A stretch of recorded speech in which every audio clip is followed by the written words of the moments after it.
Something's gonna explode!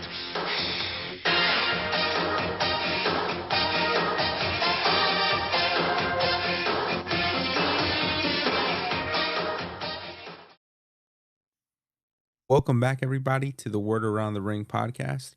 My name is Big Rob, and I'll let my tag partner introduce himself. You can call me King Jess, and we're the only podcast actively trying to mortgage the house for Mania tickets. Have you seen those prices? But before we get to Mania, we still have a long road ahead of us. So take it away, Rob. Long road ahead, we do. But of course, following Survivor Series pay per view, we knew we were going to have a lot of fallout from the CM Punk and Roman Reigns up. And that's exactly what the Monday Night Raw following the pay per view gave us. CM Punk was going to be opening the show. They were going to give him 30 minutes of commercial free TV. So you know he was going to share his thoughts. And I was just looking forward to what he had to say.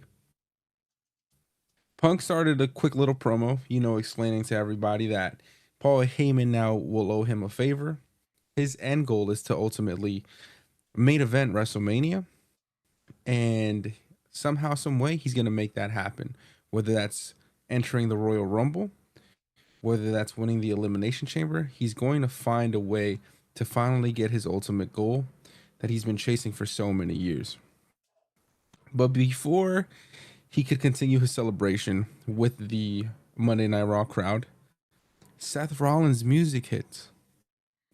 And we, the fans, got so excited because maybe finally the feud we've been waiting to kick off is going to begin.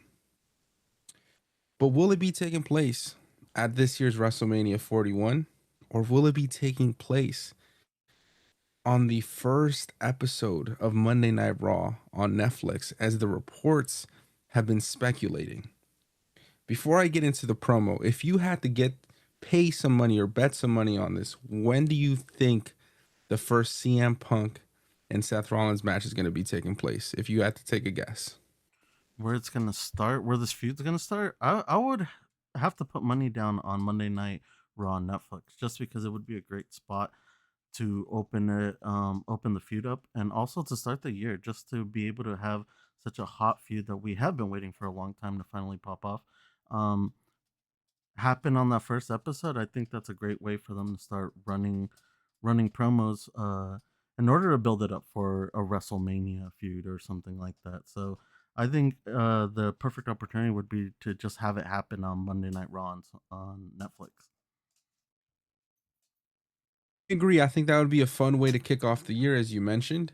And it would be interesting, to say the least. Maybe I always thought we were going to get their first in-ring match at a WrestleMania, but I wouldn't be upset if they gave us this on at Netflix, at the Netflix premiere, and we run it back at WrestleMania, or we somehow, maybe they're leading CM Punk in a different direction for his Mania main event.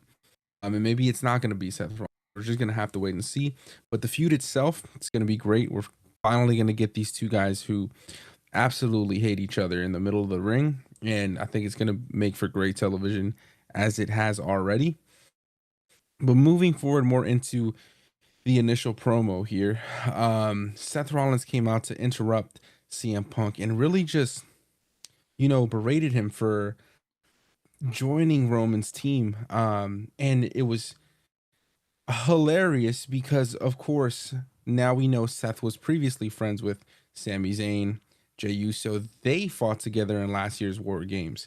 And to see his boys, Jey Uso, Sami Zayn, to team up against with Roman Reigns and CM Punk, the two men that Seth Rollins hates the most, must have hit home. Very similar to what's going on with the whole Kevin Owens storyline as well. And so I love to see the connections that are taking place. Maybe we're gonna get a heel Seth Rollins and a heel KO teaming up in the near future. We're just gonna have to wait and see. But Seth Rollins continued to attack CM Punk, just attacking his character. And before the two could finish their words against each other, they started to throw punches at each other. And Sami Zayn and Jey Uso actually ran out to separate them. And then, of course, Jey Uso led up CM Punk up the ramp. Seth Rollins and Sami Zayn stayed in the middle of the ring. While Jey Uso was leading CM Punk up the ramp, Seth Rollins said, "Yeah, go ahead, Jay. Go run away with CM Punk just like you did with your cousin, Roman Reigns." And the crowd started oohing and awing. Sami Zayn got the mic. He wasn't going to let Seth talk about his boy like that. He says, "You know what, Seth? You can't talk to Jay that way." So now we're going to have a back and forth with Sami and Seth. They start trading words. Sammy brings up the fact that the reason why Roman Reigns is the person who he is, the evil tribal chief who he initially was all because Seth Rollins was the one that told him he couldn't trust anybody, and he showed him that, hitting him with a steel chair 10 years ago and breaking up the Shield. The crowd went silent. They made oohs and ahs, and I quickly responded to say, "You know what, Sammy? I'm tired of this shit. I'm tired of everyone bringing up the fact that it's my fault. You know, you fucking took a chair and hit him in the back too about a year and a half ago." Crowd continues with the oohs and ahs. Now, having a back and forth, two of the top baby faces of the company are just trading fucking low blows at each other. And Sammy challenges Seth Rollins to a fight later that night. And it was just such great television, man.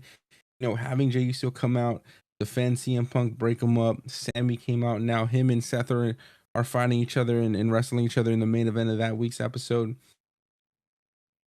Way to start the show. And I think people, after the pay-per-view was over, people were a little bit, I don't want to say disappointed, but they weren't happy with the lack of surprises at one of the big pay-per-views. But many were speculating that was purposely done because maybe they have a ton of surprises post Survivor Series. Now, this is the lead up, the official lead up to WrestleMania. We have the Netflix premiere, the Royal Rumble, Elimination Chamber, and WrestleMania. I want to hear your thoughts on this promo here. Well, how do you feel about Sami Zayn and Seth Rollins trading words against each other, bringing up their histories, and where do you see this all falling out? This whole exchange was a little interesting because I was under the assumption that the the CM Punk helping out the Bloodline was like a one time thing. Of course, he will claim his favor when the time comes, but I thought, that was like a one and done type of thing. I didn't expect them to come out and rescue CM Punk the way that they did. But this is also a great use of the wrestlers that they have and filling in time within the bigger storylines. This gives them time to develop the bigger matches throughout throughout the storyline without it getting kind of bland in the middle. Now we get a rivalry between Sami Zayn and Seth Rollins that I didn't expect, and that match at the end of the night was great. I thought this whole promo and exchange that Seth Rollins had with both CM Punk and Sami Zayn was great. I think he's finally coming to um into his own, into this like aggressive Seth Rollins that just wants to, I don't know, establish himself still as a prominent superstar without a belt, and I think he's doing a great job at it. Uh, do I see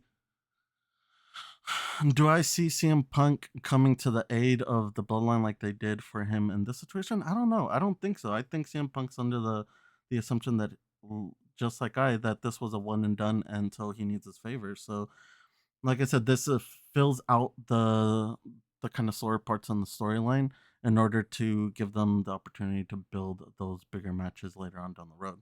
So I'm excited to see where this goes. Yeah, excited to say the least. I think we can go ahead and talk about the main event as well between Sami Zayn and Seth Rollins. Prior to the main event, we found out that Jey Uso had been attacked backstage.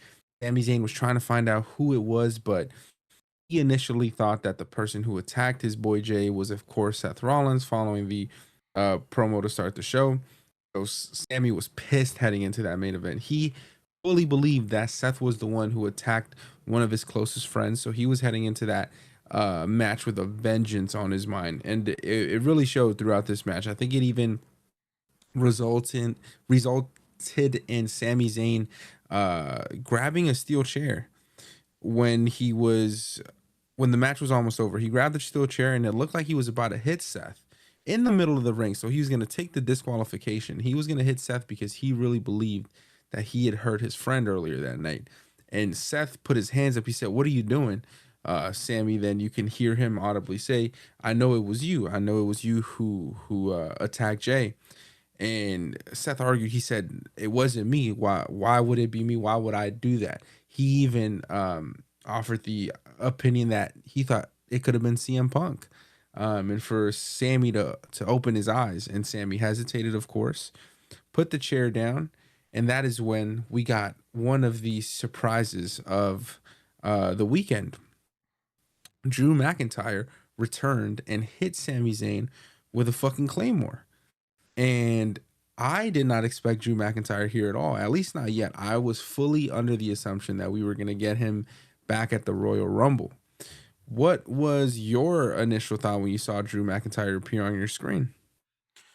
I think I was with you. I don't think that I expected Drew to return so soon, but I also think that this might be a result of the two superstars, three superstars, I guess I should say, that suffered injuries at Survivor Series. This might have been like a call that had to be made in order to, I guess, pick up some storylines that might have been dropped from the injuries. We know that over Twitter, we've heard rumblings that um, Bronson Reed's injury might have affected a larger storyline that he was being put in. So I think that this might have just been one of those calls that they were like, "Hey, Drew, we need you a little bit sooner than we thought, so we could get something going because we have a couple of people out." But I'm excited. I love Drew McIntyre. He's looking great. I feel like he's looking slimmer than he was the last time we saw him. I might be wrong about that, but he's looking in great shape. He hit that claymore. It looked fucking nasty. So I'm excited to see him in some rivalries in the next couple months. Definitely. And it makes sense. Fucking Drew McIntyre hates CM Punk, hates Roman Reigns. He hates what they stand for. And now he saw those two guys team up as well. And now Seth Rollins and Drew McIntyre have something in common. Um, Everyone that they seem to hate, the enemies of my enemy is my friend. And so maybe we get a big three of just Seth Rollins, Drew McIntyre, and Kevin Owens running shit on both Monday Night Raw and SmackDown. Just like the old days. This seems like it's 2016, 2017 all over again. When Seth was wearing the fucking white attire and KO had the red KO across his chest. This is nostalgia, man. But I was genuinely surprised and shocked to see Drew McIntyre, and you definitely brought up a great point. It was most likely because those injuries that took place. Now, I will say um you were being nice when you said three superstars, because I think you're talking about Tongaloa. Uh, Big fan of Tongaloa. Superstar, you're being kind. You're being kind, but I definitely think he came in to replace whatever was going on with Bronson Reed. Uh, and he plays a perfect role. So happy to see Drew McIntyre back on my screen. He's fantastic. And he actually found out that he was going to be in Saturday night's main event. He will be taking on Sami Zayn. Following him getting attacked, Sami went to Adam Pearce the next Monday Night Raw and told him, "I want my match and it's going to happen." And he made the announcement to the crowd, and he let us know that this upcoming Saturday he will be facing Drew McIntyre. So I'm excited to see that match. We're going to talk about our predictions regarding that a little bit later. But overall, just a lot of fallout to come from just the men that were in the War Games match already. We see what happened with Sammy. Now we get CM Punk and Seth Rollins as well. So very interesting, very fun, and very exciting. And really, to turn the page here, one of the hottest topics over the course of the last 2 weeks, something that I don't think I was expecting at all, did not have this in the bingo card, was what happened with the New Day on the Monday Night Raw post Survivor Series. It was the New Day's 10-year anniversary. So there was a lot of speculation that Big E would be returning to make an appearance. We've only seen Big E on the pre kickoff show and the post show for pay-per-views, and he does a fantastic job, but we haven't seen him involved in the ring in maybe 3-4 years. I can't even remember. And we were anticipating him making a return. The crowd was I think they were anxious for it, and WWE production had set up the Bootios. They had set up this whole fucking celebratory ring decor, and Kofi and Xavier Woods, over the last couple of months, they've been arguing, they've been combative. It seems like whatever they have going on isn't working. They're missing something. They even had tried to add Odyssey Jones a few months back, if you remember that. So they were just trying a lot of different things to get the ball rolling and get the New Day hot again, but nothing was working. And as of recently, we've seen the turmoil. We've seen Xavier Woods and Kofi Kingston go back and forth, argue with each other, lose matches after matches. And so something had to change. And so I think all the fans were anticipating, maybe Big E is coming back in some capacity. Maybe he's going to be the catalyst to bring these boys back together and be a team again.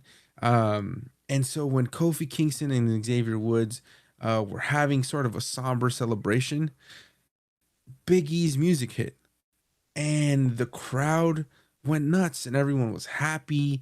It's the first time we're seeing these three guys in the ring together in a very, very long time. It's the 10-year anniversary.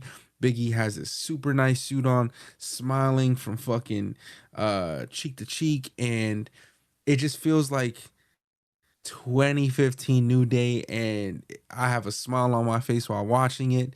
And then, of course, just the biggest turn of what I can the most shocking turn of what I can remember. It was absolutely insane to have Big E come out here and tell Xavier Woods and Kofi Kingston that he's seen what's been going on, you know, and he's sorry that he hasn't been here, but from now on, he's going to serve as their managers. And the crowd was so excited and so happy to hear that. And I thought that was great. I said, all right, we're going to give Biggie a mic. I can get jiggy with it.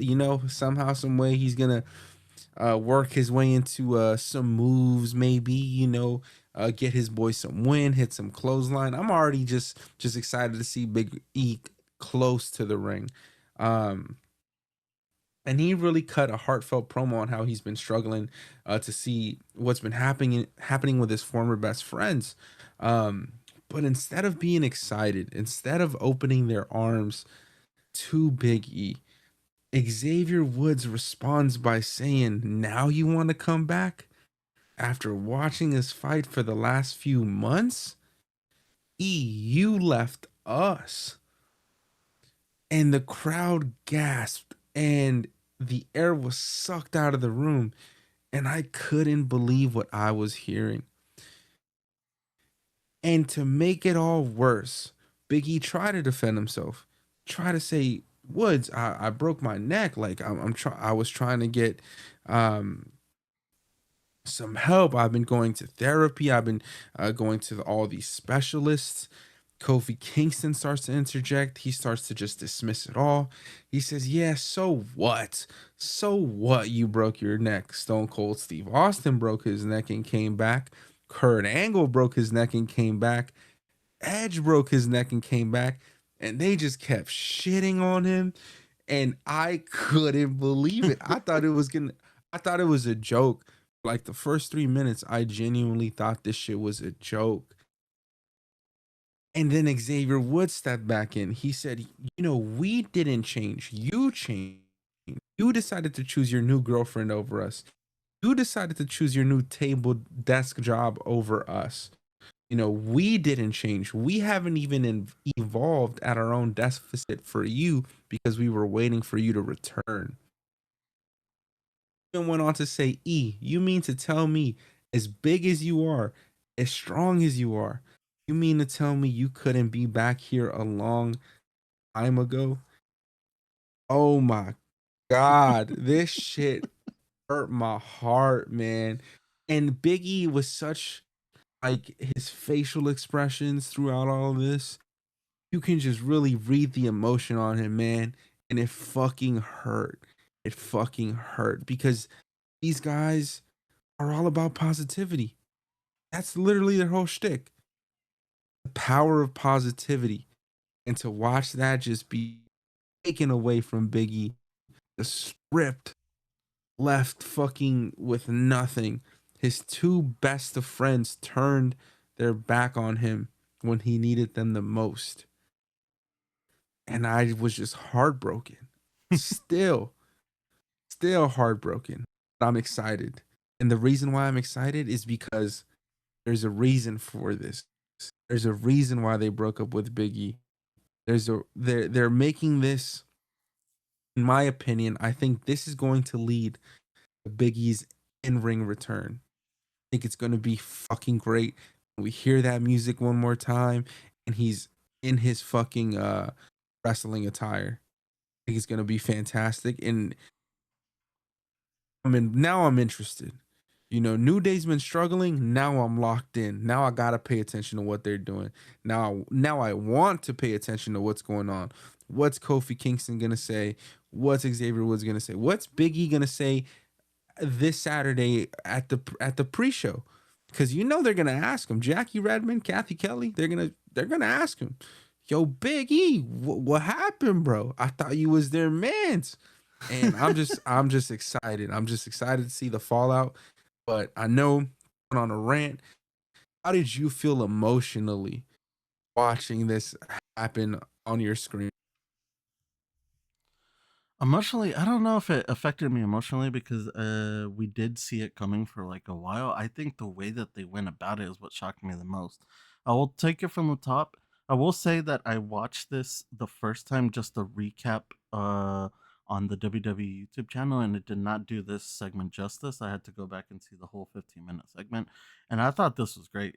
Um, the boys were inside the ring at the beginning, like you said, and they had the whole setup going on, almost reminiscing to the festival of friendship between Chris Jericho and Kevin Owens, which should have already been a red flag to where this was leading. But you did kind of think that this was going to be a celebration for the New Day until you started to see their mood change and the way that they were talking changed. And like you said, that's when Big E came out. And I think we'd be wrong to not point out that Biggie didn't come out to like his New Day music. He came out to his music, which was another sign of like, hey, something's going on. Mm. Then they proceeded to like you said, just berate Big E for stuff that was completely out of his control. When Kofi was like, yeah, I understand that you had a broken neck, but other people came back with a broken neck. I was like, bro, that one stings, that's something that he literally can control, and you're over here, scolding him for it. Like that was wild. And just in general, Kofi turning, I didn't see Kofi turning on him. I thought he was going to be the middleman that was kind of split between his friends. I thought that this might lead, like you said, this eventually will lead into a Biggie in ring return, but I thought that this would be a Biggie versus Xavier Woods at like a Mania or something with special ref Kofi because he's the friend that doesn't know where to go. But it just kind of seems like they both of them just decided to turn on him, which is also strange because they were at each other's throats recently. So I have no idea where this is going, but I'm very excited to see to find out, especially because I do love Big E and I would love to see him get back into a ring in any capacity. The idea that was floated around at the beginning of the segment of him being a manager, I thought that would have been great. Like you said, give this man a mic. I think he could do wonders. But it looks like we're really just pepping him up for a in-ring return, and I'm excited for that. No, I'm extremely excited. I didn't even. You bring up a great point. I didn't even notice that. Like you're right. When he came out, surprised us. He came out to his music. He didn't come out to the New Day's music. And so that's a great point. And I think it would be amazing to see him return at the Rumble. I don't think they throw Biggie and put him in the middle of the ring if he's not close to being ready to return, if not uh ready to return now. I think he may have been medically cleared. Hopefully, fingers up. I don't know the man, like you said. We don't know the situation, and clearly, it's a lot more serious than what it may be made out to be.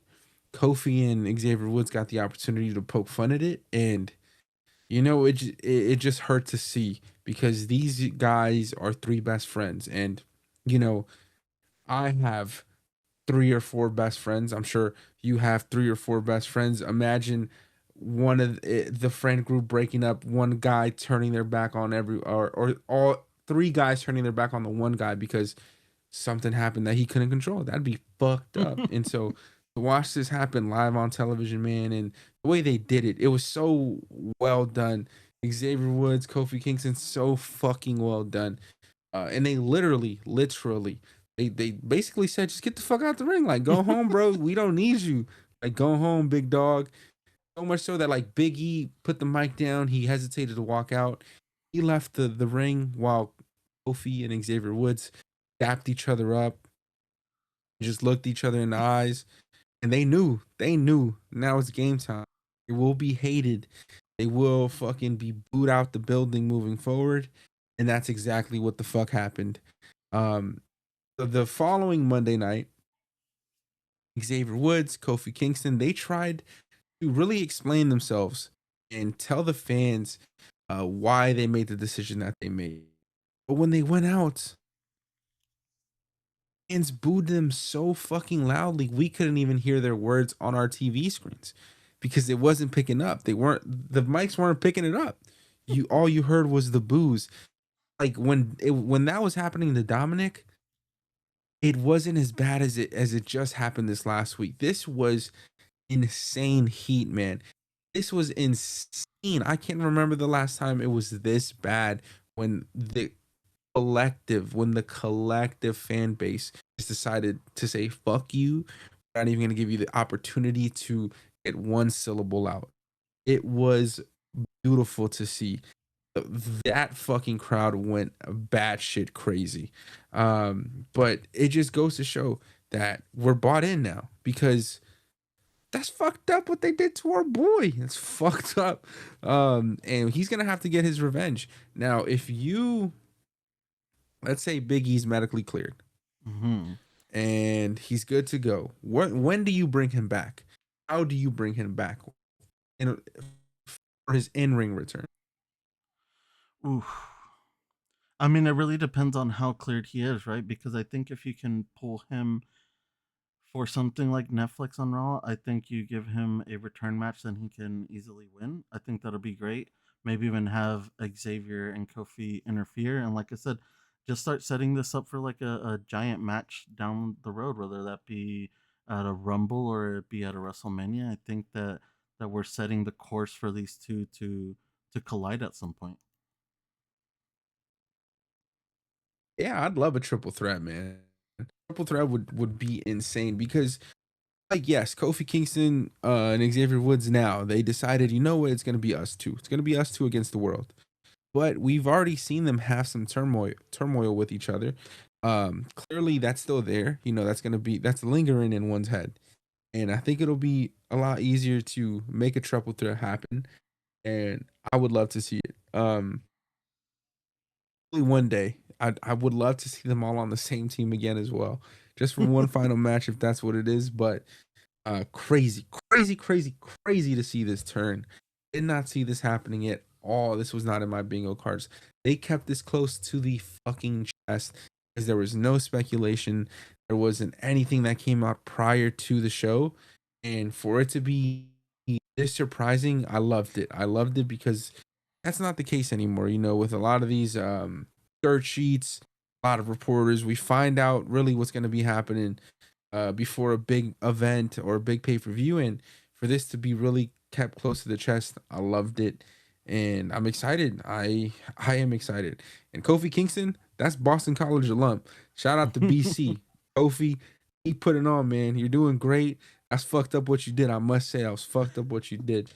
And hilariously, because Kofi and Xavier called out Big E's wife during this conversation, they said, "You chose your new wife over us." He was on Twitter talking shit. He was calling Kofi bird chested. He said Xavier Woods got no fucking taste. She was talking crazy, and I loved it. And I think she's Chin's sister, if I'm not mistaken. So Oh. Chin's sister is with Big E. Sorry, he was talking shit. She had to defend her. Man, I respect it. I respect it. But all in all, my goodness, man, what an emotional segment. I couldn't believe it. I could not believe it at all.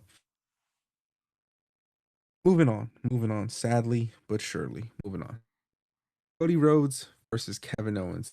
This feud, it's it started at Bash in Berlin. Kevin Owens couldn't find it in himself to get the job done.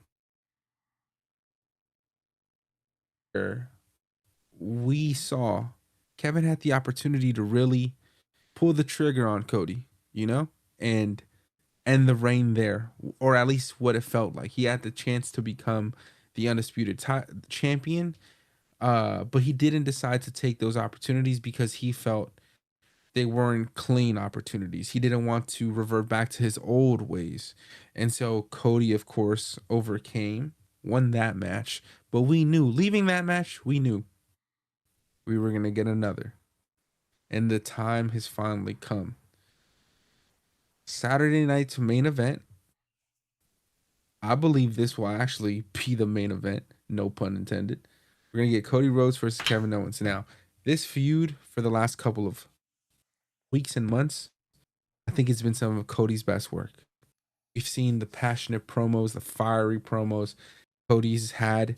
We've seen him go, back and forth with a few other WWE superstars backstage because Kevin's whole premise is you decided to turn your back on everybody who celebrated you, picked you up to beat the tribal chief, to beat this ultimate villain, after the fucking losing at WrestleMania 39, after being put through the ringer with Brock Lesnar, put through the ringer with other fucking with Shinsuke Nakamura.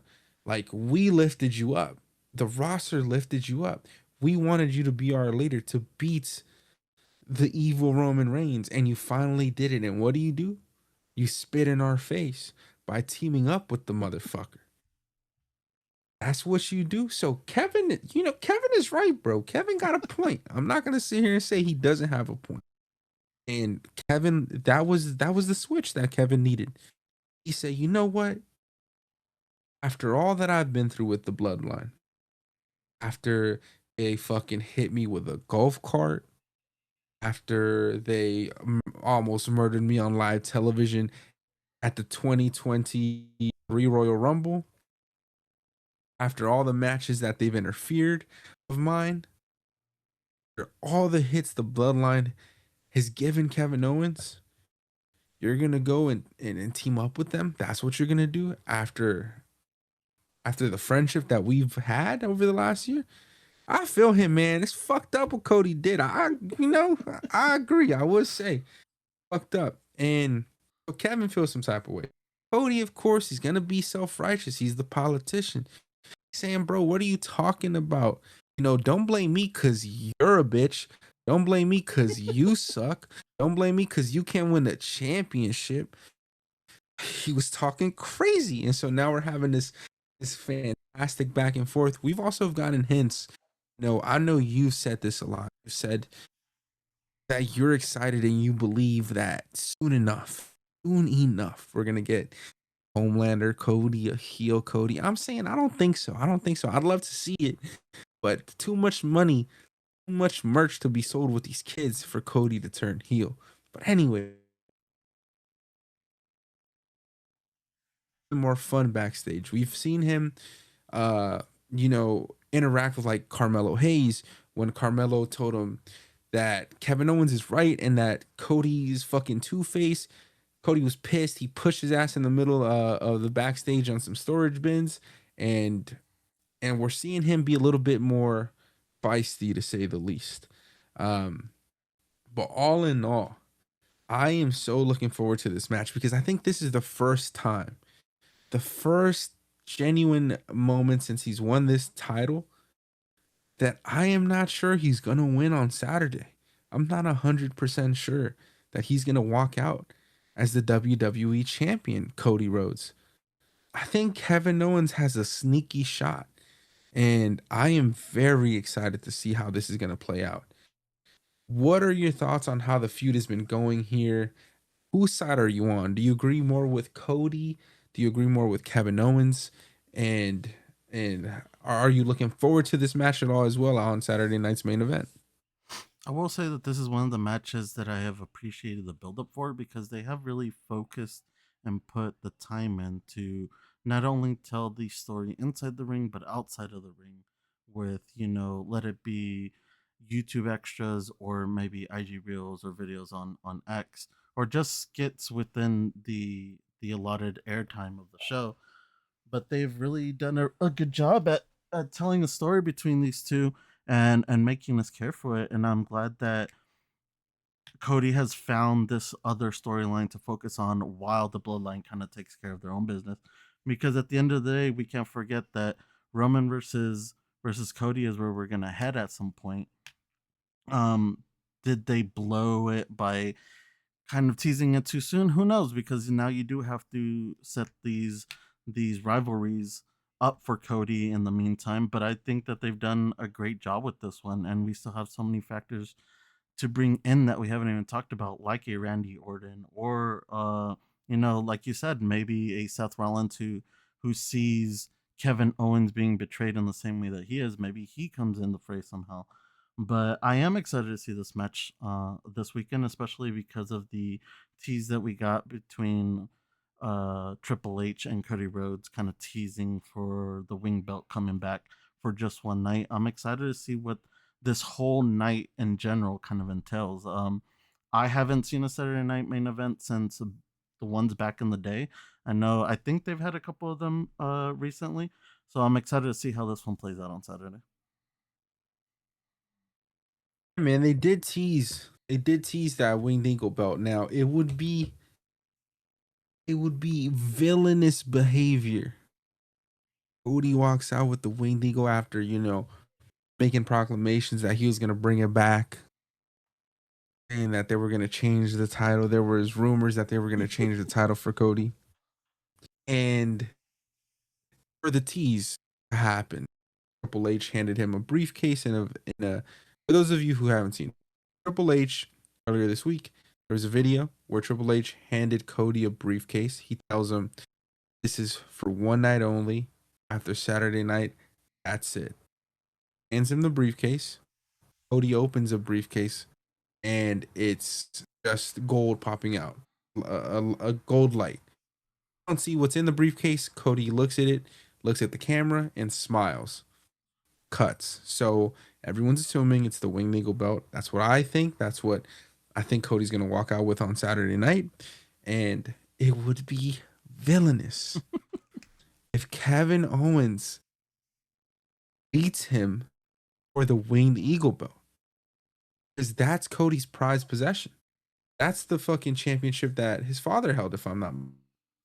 But I this is man, I'm telling you, this is the first time where I am not 100% sure that Cody's gonna win here. And if he loses, I wouldn't mind it. I wouldn't mind it. I think it would be interesting to see. Not every title reign has to be like Roman Reigns's. And so we're gonna have to wait and see now. But I also we're forgetting and we haven't mentioned one pivotal piece of this puzzle of this feud. And the reason why this all started was because Kevin Owens attacked Randy Orton backstage. You think Randy Orton is going to be coming back this Saturday? It's like I said, he's one of the factors that we don't really know what's going on right now because he had his match and he kind of just faded for a bit, like he's there, but he's not really like involved in the storyline right now. It's focusing more on Kevin and Cody. So who knows? There is a chance that he comes out, even if it is just post match, just to build or progress that storyline between the three of them forward. I would assume that there's a good chance that Randy Orton returns on Saturday. I agree. And interestingly enough, if he does come back, there's a world where he accidentally costs Cody this match. And I to this day, there's speculations that Cody Rhodes and Randy Orton, that's a Mania event match. That's a Mania type match. Randy has said that if he ever has a retirement match, one final match, he would like it to be against Cody. Not saying that this would be his final match. It's not what I'm saying at all. But there's already these two guys want to work together in the ring. Somehow, some way they're gonna get there. Will it be this year? I'm not sure. But I think they're having them have this feud within the three of them. And I think it's gonna result in maybe Cody and Randy going at it and us getting that match at WrestleMania. But we'll hold on our predictions here. I'm just excited to see this match and excited to see Cody walk out with the Winged Eagle belt. I know that crowd, that New York crowd, that Long Island crowd is going to go crazy. So I'm excited. Moving on to what I thought was really interesting here was the Motor City Machine Guns losing their SmackDown Tag Team Championships to DIY. DIY only got this opportunity as well because they or the Street Profits were taken out backstage. No one knows who did it, but of course, probably DIY. And they went to Nick Aldis, made their case, said, "Come on, there was a tag championship match scheduled. Like we need to have that match. We deserve it." And so Nick Aldis granted them their wish because the Motor City Machine Guns also agreed. They ended up losing this match. We all thought that Johnny Gargano and Tommaso Ciampa were having a little bit of some turmoil between their partnership as well. Johnny Gargano was telling him or arguing with Ciampa that the Motor City Machine Guns were like mentors to him. I think he's really good friends with Alex Shelley on the team. And so he was always super, he was just getting too close to them. And Ciampa didn't appreciate that. He wanted him to focus on the task, and that was to win the belt, which is ultimately what they did this last Friday night SmackDown. They did beat the Motor City Machine Guns after, I think it was about a 45-day reign. Um, I didn't see this happening. I know WWE was hot on Motor City, and not to say that they're not hot anymore. I think they're probably going to win the belts back or have a little feud back and forth with DIY and the Street Profits. But just what were your thoughts on the Motor City Machine Guns losing their belt so quickly in this reign?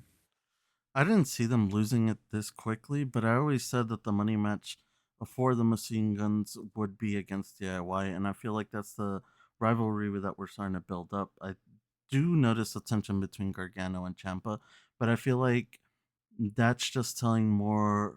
I guess it's in a way the way that they tell their storytelling, because we've seen it multiple times in the past where they'll have this turmoil and eventually it'll lead into a feud within themselves. I hope that that's not where we're going. I hope that this is just something where Gargano has to bring Champa back down to earth, because we are seeing Champa in this mode that we haven't really seen him since he left NXT. You know, he's finally bringing this dog that he has in him back out, and he's vicious and he wants what's his, and he thinks that the gold is should be around his waist. And honestly, I can't say I disagree.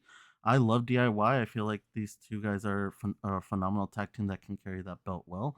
And I'm excited to see the rivalry, progress between them and the Motor City Machine Guns.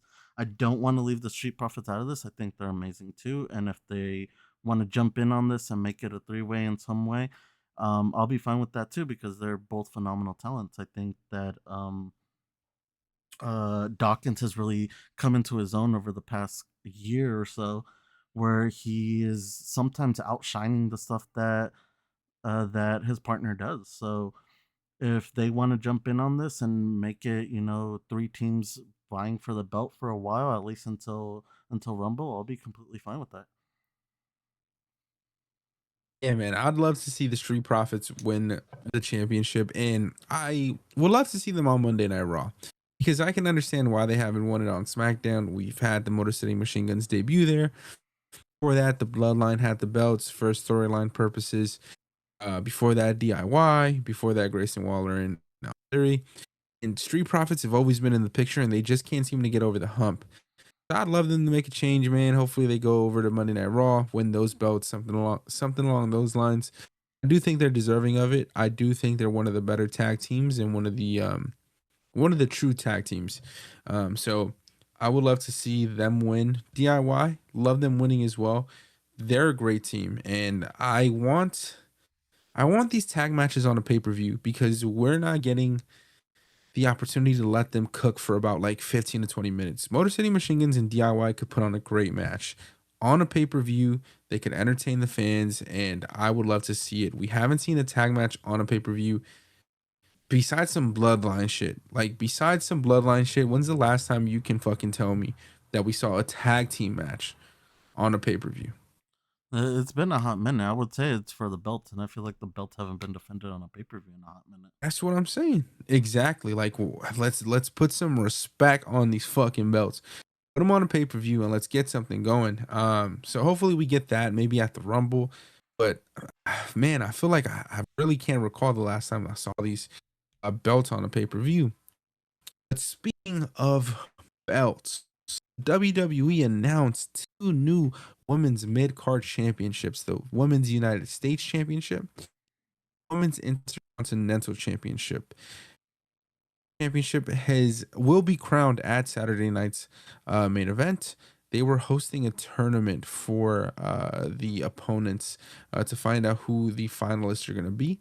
And so this upcoming week, we have Bailey versus Chelsea Green in the semifinal, and then Mishin versus Tiffany Stratton in the semifinal as well.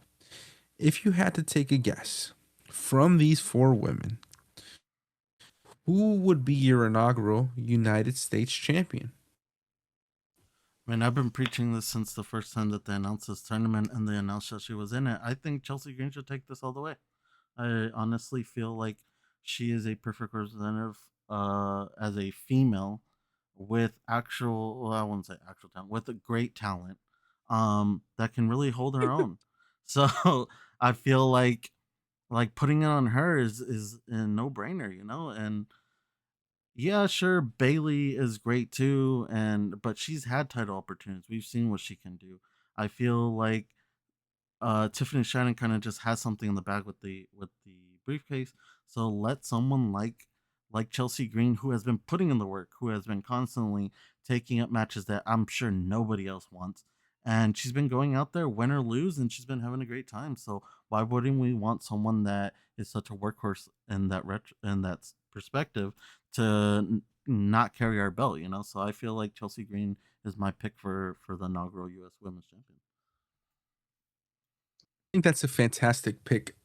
I agree with everything that you said. Chelsea Green, for the last year and some change, she has been on fire.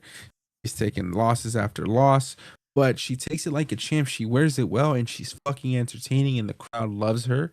Um, and like even the Money in the Bank spot where Mm-hmm. she they pushed her off the ladder onto the table that was set up outside of the ring. Like the street fight against Michin, if I'm not mistaken, where she got dumped into the dumpster. And for 2 to 3 weeks, it was a hilarious bit that she smelled like shit backstage and everyone was trying to stay away from her. Like, she's been great. Anything that they've given Chelsea turned it into a gem. And so therefore, I think, like you said, it would be a great opportunity for her to go over here. And Chelsea is actually from Long Island. So, but like I said before, man, WWE loves fucking with people in their hometowns. I'm gonna go out on a limb. I'm gonna Ooh. call it here. I'm gonna say Chelsea Green wins the match. He's Okay. the inaugural champ for no more than 3 minutes. Because I think Tiffany Stratton is gonna Oh. cash that shit in, and he's going to be the second women's United States champion. I think it fits the Chelsea Green character perfectly for her to win, have an insane celebration for about 3 minutes, and her get completely heartbroken when Tiffany cashes in and hits the prettiest moonsault ever. So that's my call. I will have to wait and see because we don't even know what the final match is going to be. We have Bailey versus Chelsea Green this week. We could be completely off. Bailey Bailey could beat Chelsea Green. Realistically, Bailey should win this match. Realistically. So, but I'm glad we're both on the same page there. I mean, realistically, if we're talking about Chelsea Green in the WWE, but we've seen what Chelsea can do outside of the company. I feel like, if we're being honest, Chelsea Green's probably the best female that they have out of the four in that. I mean, I could point you towards, and I'll bring it up again, Chelsea Green versus Pentagon Jr. I think that's a phenomenal show of what she can do in the ring. So to say that Bailey is better than Chelsea, I would have to disagree on that point. It's a tough one, man. Tough one. For those of you who haven't seen it, this is a great spot monkey quick side segment. As Jess mentioned, Chelsea Green versus Pentagon. I think it was Lucha Underground. Mm-hmm. Check that out on YouTube. Very, very good match. There's another match Chelsea Green had against the male superstar that is not coming to my mind at this moment. But the Pentagon match, insane. I promise you guys go watch that. It's fun match. You're gonna think she's batshit crazy for taking the spots that she did, but sick match. Yeah, we're gonna have to wait and see for this weekend. But speaking of women's champion, there is someone coming back. There is someone returning. Speculations have started to make noise backstage, and there have been sources who have stated and indicated that the queen herself, the true queen of the WWE, Charlotte Flair's return is imminent, with the possibility of it happening as soon as this weekend on NBC. The sources were told that creative was tasked earlier this week with structuring the presentation of her return. That is all according to at WrestleVotes on X. WrestleVotes, they do not miss with the spoilers. Anything that comes out of that page is gonna hit. And so with the Charlotte Flair speculation, do you think she's going to come back this weekend on Saturday or Friday night if she comes back this weekend? Or do you think she's going to come back maybe at a Royal Rumble? Where do you see her playing a role with everything that's going on in the women's division at this moment? I was hoping for a Rumble return, but I'm not going to be mad if they bring her back soon, because I have been waiting for Charlotte to return for a hot minute now. Like you said, she is the true queen. She's honestly someone that left on top. She was, kicking ass, and then regrettably she suffered an injury. But I would love it if she really popped this Saturday. I wouldn't do it on a Friday. I feel like popping on a Friday is too premature, and not to not to put it this way, but it sounds very AEW of them to pop a surprise before the main pay per view. So I would love it if they just did it at Saturday night's main event, and that'll give us kind of a gauge at what kind of storyline they want her to go for. I'm also very interested to see how she performs in the ring. She's been gone for a hot minute. Injuries that take this long typically take a toll on your body. So I want to see if she's still up to par of the old Charlotte Flair that we used to know, or if there's had to be some adjustments in the moveset for her to be able to return in the ring. Yeah, I'm just excited at the prospect of us finally getting Tiffany Stratton versus Charlotte Flair. Because also, let's say Tiffany doesn't cash in. Charlotte, the first thing she's going to do when she comes back is somehow find herself in a championship match. It's going to be against Nia Jax. I don't see her going to Monday Night Raw. So it's going to be against Nia Jax. She's also not going to go for no damn mid title. I'll tell you that shit right now. She's coming for the belt. And I think that'll be a great opportunity to plug in Tiffany Stratton there, and we finally have this sort of a dream match the fans have been waiting on. And with WrestleMania season upon us, Charlotte always gets her WrestleMania spot, and she always knows how to put on a show. We already saw Charlotte and Rhea Ripley. Let's see Charlotte Flair and Tiffany Stratton. I think that'd be fantastic. Moving on to more news regarding both Monday Night Raw and Friday Night SmackDown before we get to the predictions of this weekend's pay-per-view. there has been an interesting change that will be taking place across the rosters because Adam Pearce and Nick Aldis announced a transfer period where Raw and SmackDown superstars are able to be traded to the opposite brand. We've already seen some backstage interactions with Nick Aldis and the likes of, if I'm not mistaken, I'm forgetting who he's spoken to, but we've already seen some superstars being talked about. Adam Pearce and Nick Aldis are looking to make trades. They also mentioned that NXT superstars are available. Do you have any predictions for any superstars that will be making a brand switch? Who would you like to see be traded as well? So my thought process for this was we know that Netflix is kind of demanding a few people to be on the Raw brand for Netflix on Raw. So I thought this might be like a kind of easy way for them to move the people that they want over.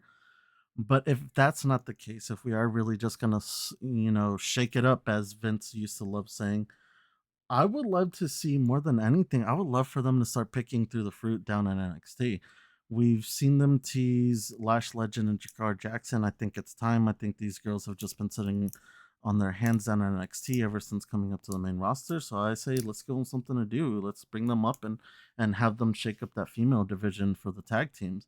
Also, for the tag teams, I'd love to see Axiom and Frazier pop up. I feel like they're ready. Even if you split them up, I feel like in singles competition, they'd be great. And you can put them up against people like Carmelo Hayes or LA Knight or Shinsuke Nakamura. I feel like these two cats can really hold their own against people like that. So I would really like to see them pick some of the NXT people up. But if we're going to go with the main roster, I honestly don't know because we do have a lot of storylines going on at the time. And I know that they've been kind of freely letting superstars go back and forth to continue those storylines, but at some point that's gotta end because we do have two different brands.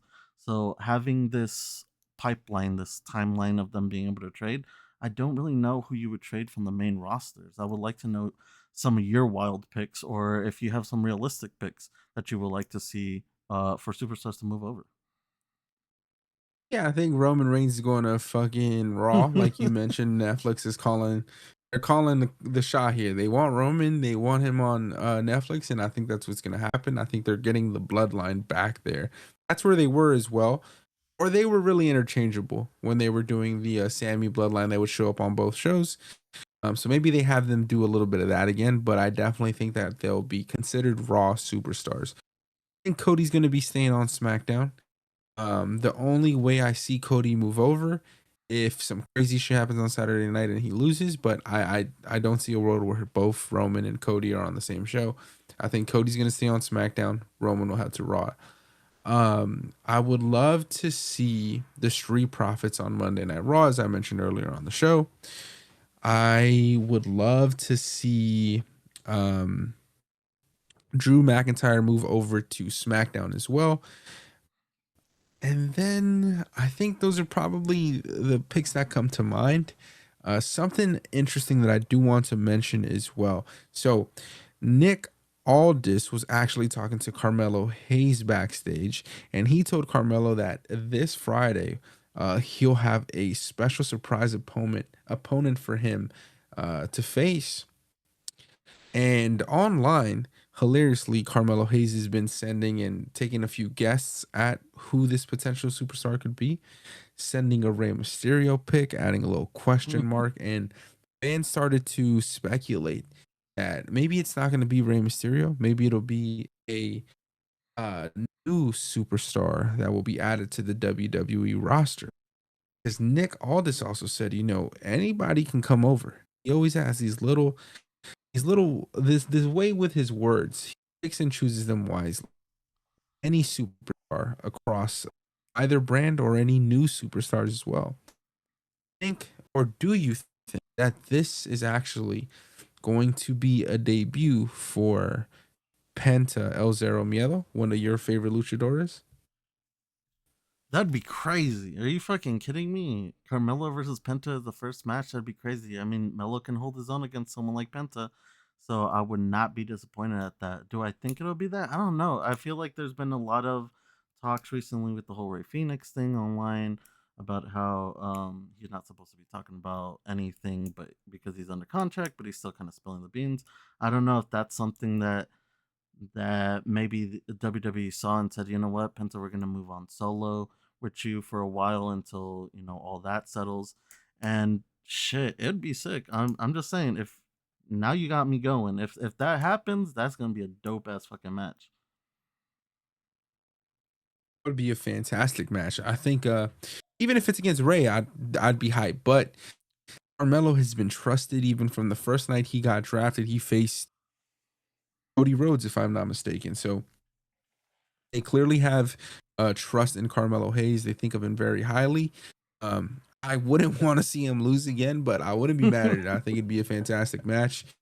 And those are my picks. I would love to see Drew on SmackDown. Drew makes a lot of sense. Once you said Drew, I was like, yeah, Drew makes a lot of sense. Shove him over to SmackDown. I feel like there's enough people down there that he can wrestle with. That'll give him good feuds. Yeah. And in terms of the women, I would send Naomi over to Raw. I would send maybe Bailey over to Raw as well.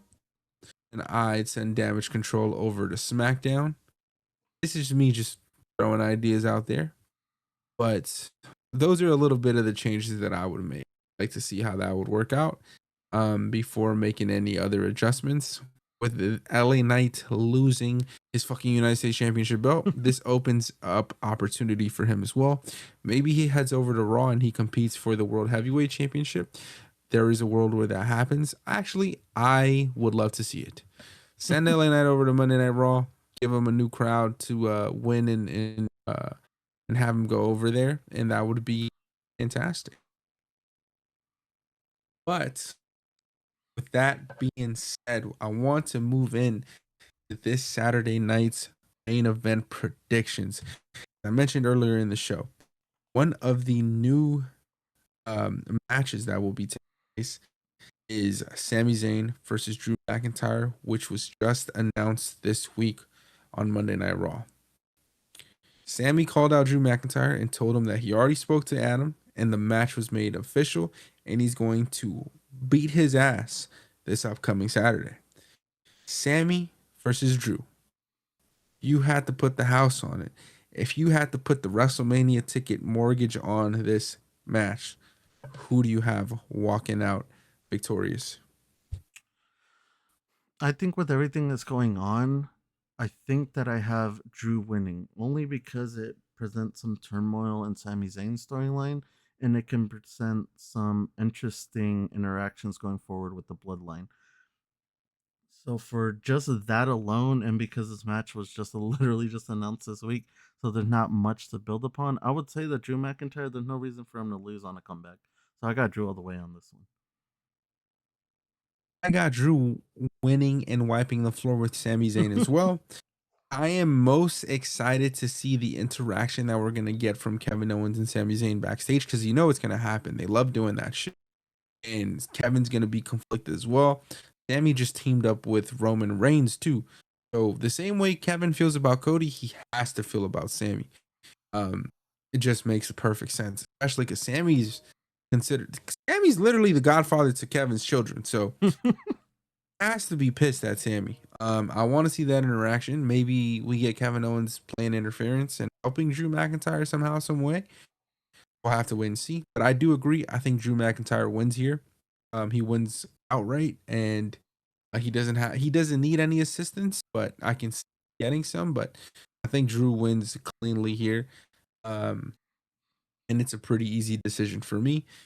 And in terms of the next match that I wanted to touch on, Liv Morgan versus Io Sky for the Women's World Championship.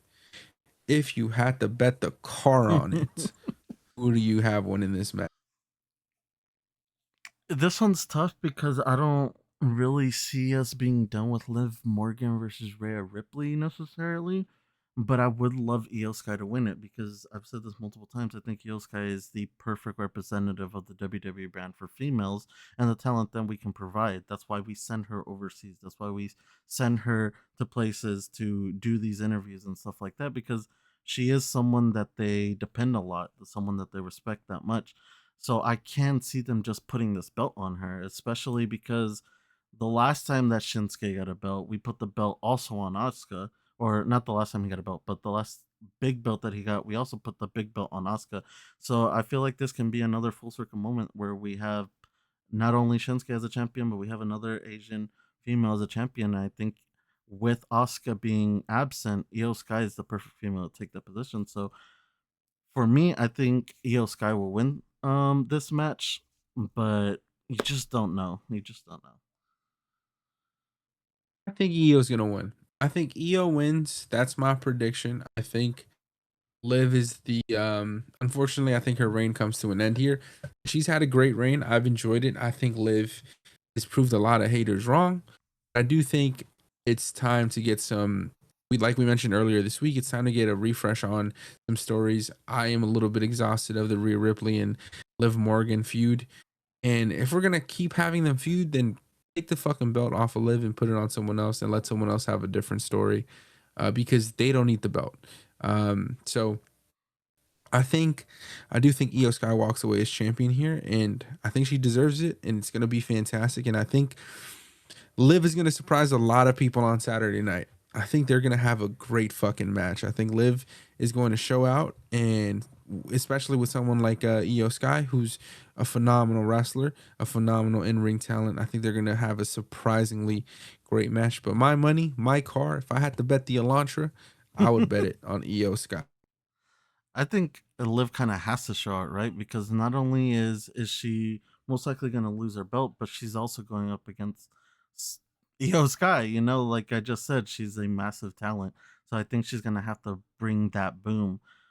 But my question to you is, if you're so certain with Io Sky winning, who do you see Io's first rivalry with the belt being against? Rhea Ripley, they've already teased it. Rhea came out and Io and Rhea held the WWE Women's World Championship belt at the same time after I think Rhea came out to help Io getting attacked by Liv Morgan and Raquel Rodriguez. And so that'll be the first feud. That'll be the first match. That's gonna be a great match too. Yeah, That's a Royal Rumble. That's a Royal Rumble type match. 100%. So definitely see a world where Io wins it. That's what the Elantra is gonna be bet on. So I don't have a car to drive If on he's Sunday, it's walking on because Monday, I fucking bet on Io Sky.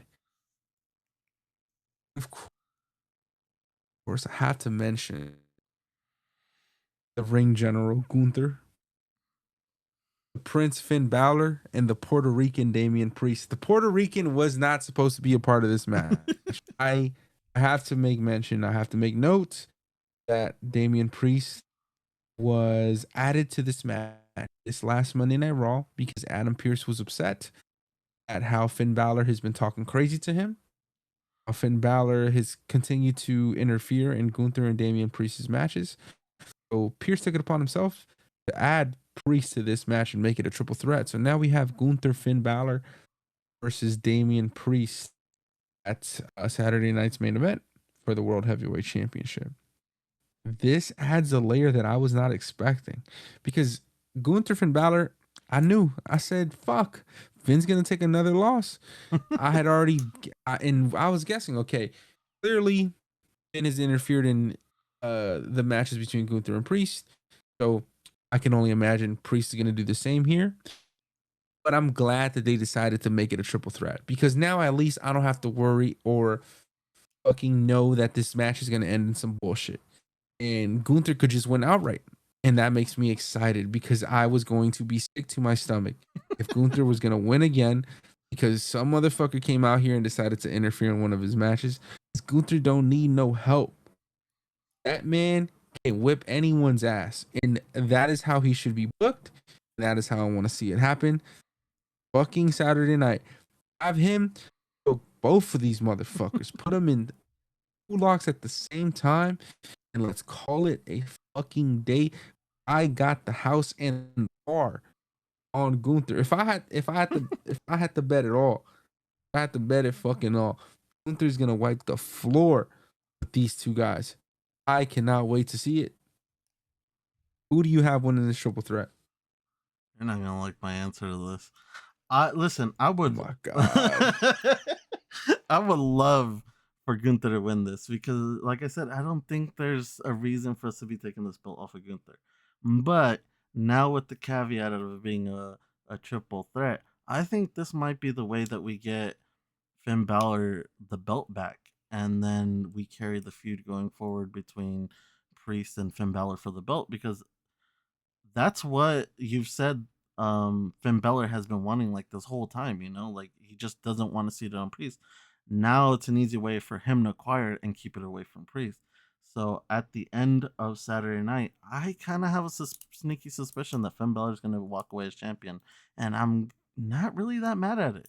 I love heel Finn Balor, and he's starting to finally come out fully back into that heel Finn Balor. So putting the belt on him is just gonna make him that much of more of a menace. So I think I got Finn Balor at the end of the night.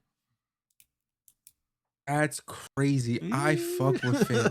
That's crazy. I fuck with Finn. You know I'm a Finn fan. I fuck with Finn. I didn't even think about that, but you're right because making it a triple threat means Gunther doesn't have to he doesn't have to necessarily lose the match or yeah, he doesn't have to take the pin. Anyone can become champion. Finn could pin Priest, Priest could pin Finn, but Mm-hmm. Gunther does not need to be involved. And I think that'd be a great way to protect Gunther. But I'm a Finn fan, bro. I would love to see that actually. Now that you bring it up, I'd be intrigued. I would be intrigued. As long as it's not the goddamn Puerto Rican, I'm cool with it. As long as he doesn't win this shit, I don't have to hear his dumb ass come out here the next night talking about I told you I was the king of the streets. I don't want to hear that shit. Nah, I Nobody don't. I want to don't hear see that them shit. putting it on him, back on him for a hot minute. I feel like if Finn does I don't win see this, them. Finn will like dominate over Priest, and eventually maybe on down the road he'll get his comeback. But I feel like Finn will be holding that championship for quite a bit if he does win Yeah, no, I don't think Reese is ever winning this shit again. I it. think the closest thing he's getting to a championship is gonna be the United States Intercontinental Championship. I was about I to say think that he's done, bro. too. I don't think he's ever winning this World Heavyweight Championship again. Call me a hater. Call me a hater. I don't care. I think he won he had his WrestleMania moment, and he's a great talent, and he's gonna keep on having phenomenal matches. But he gonna have a phenomenal match without that goddamn belt. So wrap that shit up, buddy. If you're taking this loss to Finn Balor, you better take it like a fucking champ. Because he was fucking up Finn Balor's chances. He was in there interfering in his matches back in the day when he was trying to be the big boss of the Judgment Day. So I'm gonna need you to take this L, like Jesse said.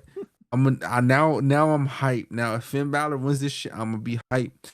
But I just bet the house, the car, the nephews on Gunther. So I'ma still pick Gunther, but I'm gonna be happy if Finn Balor wins. Now, I do have a question for you. Since we've seen recently champions change belts, how pissed would you be if Priest wins the US belt and changes it to the Puerto Rican belt? Oh no, don't do that, bro. That'd be disrespectful to my country. I can't have the disrespect, bro. Nah. What if he takes Priest. it like MJF, he throws it in the garbage and he goes, "This is the real belt," and he pulls out the Puerto Rican championship? We'll be nah, bro. That's not going to happen. I wouldn't appreciate it. He's not winning the matter of fact. Now he can't win the United States belt. Go win the Intercontinental belt if you're gonna win a belt. But you're not touching the flag on that belt. That is the United States Championship belt, and it will never change. Not for the likes of Damian fucking Priest. I could tell you that much right now. But he brought in Bad Bunny, dude. They owe him. Nope.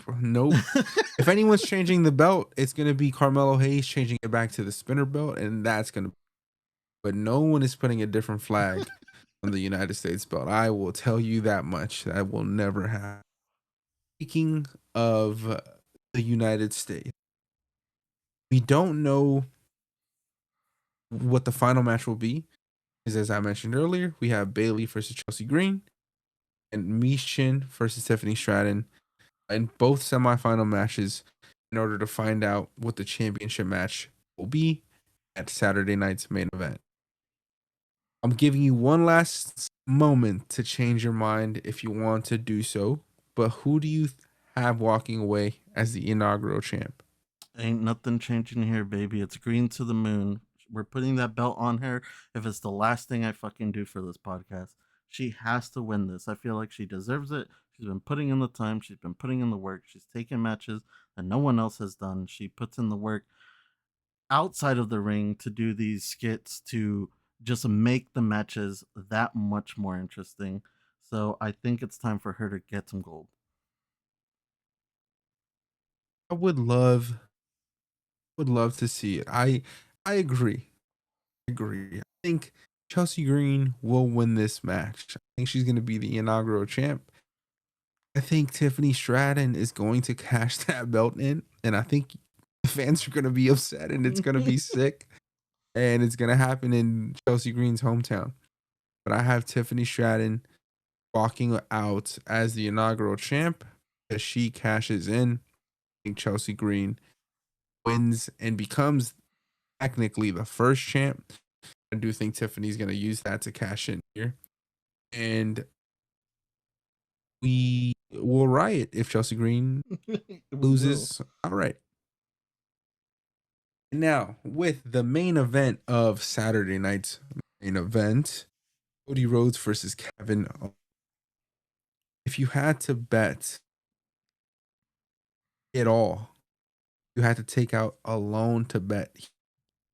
Who would you bet it all on? AO or the current WWE undisputed champion of the world, the American Nightmare, Cody Rhodes? If you would have asked me at the beginning of the night, I probably would have said Cody Rhodes, but I think you've swayed me into the possibility of Kevin Owens walking away as champion. I think it presents a better storyline for the two of them, maybe even for the three or four of them, depending on who decides to, interject themselves in this feud going forward. But I think there might be a good chance that they decide to, like you said, kind of take that dig at Cody with the belt that his dad held, have him lose. The one time, the one night that he had it in his hands, he lost it. And I feel like that's just gonna fuel KO's heel run even more. And it'll give Cody something to work for right now that, to be honest, he really doesn't have much to work for. I feel like he's in an area where he's trying to find himself, in this period where he's kind of just waiting for the bloodline to finish their stuff so he could, you know, rush over to face Roman Reigns again. So I think that this would be a proper loss for him. So at the end of the night, I think if I'm gonna bet everything, shit, I think I'm gonna go with KO. Man, just copied my whole flow. You So killed I'm gonna it. have to make an audible here. I'm gonna have to make an audible here. And I'm gonna say that the American Nightmare You killed Cody it.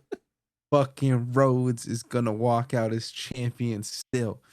I would be intrigued if what you said happens. If Kevin Owens does win the belt, I'm not gonna be mad. But I think the belt stays on Cody here. I do. I do. They're too high on him. With Monday nights going on Netflix soon, I think he's gonna appear on that show with the belt in hand. And I don't think it's Kevin Owens' time to be champion just yet. We will see him lose here to Cody Rhodes, unfortunately for Kevin Owens. But we're just gonna have to agree to disagree on that one. With that being said, ladies and gentlemen, if you are currently struggling to find Christmas gifts for your friends, if you don't know what to buy somebody, if you have, a Christmas party coming up, you don't want to show up empty handed, I have the perfect gift and idea for you to bring to those holiday parties to wrap up in that nice Christmas wrapping that you all decide to use. Or if you want to be lazy, go to a mall, pay someone to wrap up a gift for you, you can do that. But the gift that I am talking about is none other than our choice of vodka, Nightbloom vodka. And as you guys know, feel free to check out their website online, nightbloomspirits.com. Check out the lineup, get yourself a drink before the holidays, give somebody a drink. Whatever you want to do, check out their website. You won't regret it. King Jess, with that being said, I hope you enjoy this week's pay-per-view. I hope you enjoy tomorrow night's or tonight's Friday night SmackDown. And we're just going to have to see what the fallout is, where the Women's United States Championship will fall. Is Cody Rhodes going to appear with the Winged Eagle belt? Is he going to lose it the same night? And will Finn Balor surprise the world? We're going to have to wait and see. Any last words on your end? Like you said, it's a pay per view weekend. The boys already know. We got the drinking game going on for all the predictions. Some of y'all are extremely horrible at it. You guys were messed up halfway through the card last time. So I'm excited for you guys to share your drinking challenge receipts at the end of the night. Those are always fun to see. Other than that, like always, like and subscribe. That tells us that you guys are still rocking with us. It lets us know that you guys still want more content. And speaking of more content, this weekend we will be releasing the first episode of King's Court on the weekend. So keep an ear out for that. But other than that, just enjoy your weekend. Enjoy the pay per view. We'll see you guys next week where we will be recapping the pay per view from the Saturday. So thank you for listening and good night.